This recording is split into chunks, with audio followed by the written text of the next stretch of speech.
Christy, I know you are not mine by blood, but I still consider you to be one of my children. Whatever. I'm over this place. I'm 18 now. I want to go to college. I want to travel. See the world. I thought you might say that, but I'm going to make you an offer you can't refuse. Ugh, what? Listen to your father, Christy. Don't be rude. He's not my real dad. Enough, Christy. Go on, Natalie. Tell him what you told me. If you stay home with us and work on the farm, we will make sure to pass it down to you when we die. Wow, I'm so honored. Should we put this agreement in writing, perhaps?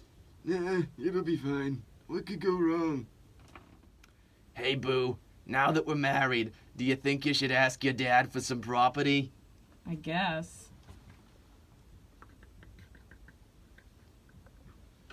Sup, Dad? So I was wondering if maybe I could get some present interest in the property now that I'm married and stuff. I have already sacrificed a lot.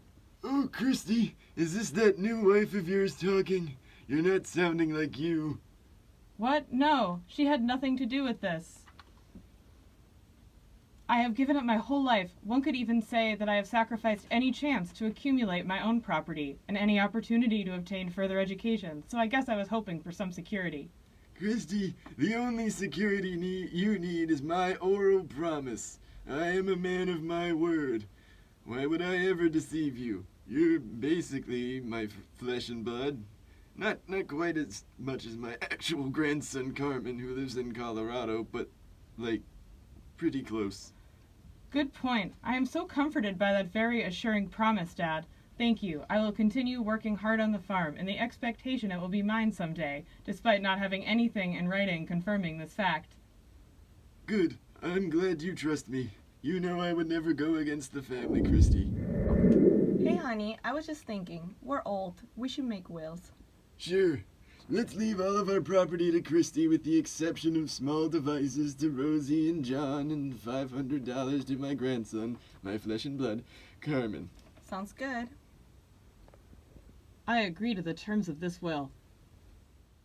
So, Carmen, son of my daughter, my true descendant, do you want to own my farm? You have a farm? That's pretty sweet. Sure, Grandpa. Do you have any other agreements that might conflict with this arrangement? Yeah, but don't worry. I'll exchange the necessary conveyances to terminate the joint tenancy with my wife and execute a new will, leaving all of my property to you. Christy's been kind of annoying me lately, so this feels fair. Sick deal. I'm in. Let me know where the farm is. Sup? Are you Uncle Christy? Do you technically work for me now? What are you talking about? Who are you? Are you that little brat in Colorado that Dad, mentioned once? Yeah, that's me. He told me I could have the farm. I have the papers right here. Isn't that awesome? He was the coolest grandpa in the world. We'll miss him a lot. Anyways, what kind of stuff do you guys grow? What? I've given up everything to work here. This farm was supposed to be mine. I can't believe this. Mom! What's up, Christy? Apparently, Dad gave the farm to this Carmen kid. I relied on Dad's repeated assurances that I would receive the property when you guys died. WTF. How is that possible? He broke his promise. I'm not going down without a fight. This farm is mine. Dun dun dun. What ifs? You guys are weird. I guess I'll just bring an action for partition of the property to get what's mine. You guys might have sympathy, but I have the statute of frauds on my side. Bum, bum, bum, bum, bum, bum, bum, bum. Please rise. In the matter of Carmen Monarco versus why do all of you people have names that start with C? It's kind of confusing. Anyways, please rise.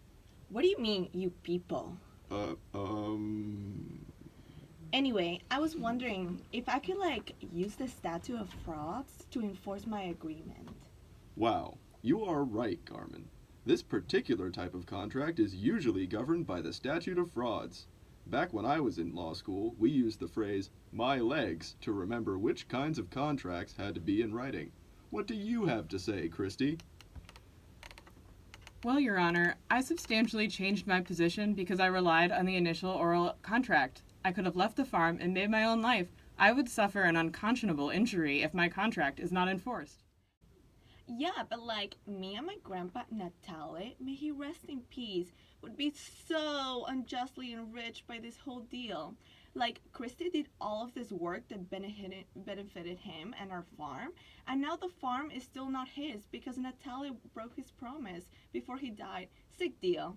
Like, maybe unjust, but whatever. The statute of fraud means that my contract wins, you know? I think we can all agree that Grandpa Natale was just a genius. Your Honor, he barely even knows how to use a lawnmower. How can he own this farm that I've toiled on my entire life in reliance on a promise? How can they benefit so substantially from the work I have done? Order in my court. Carmen, you are kind of a jerk, but generally I have decided that you are stopped from asserting the statute of frauds. I am basing this decision on how Christie substantially changed his position by devoting his life to the farm. Estoppel is sometimes used to prevent fraud that would result from refusal to enforce oral contracts in certain circumstances. Therefore, promissory estoppel and restitution overcome the statute of frauds in this case. Basically, you win, Christie. Congratulations! It is so ordered. Sweet.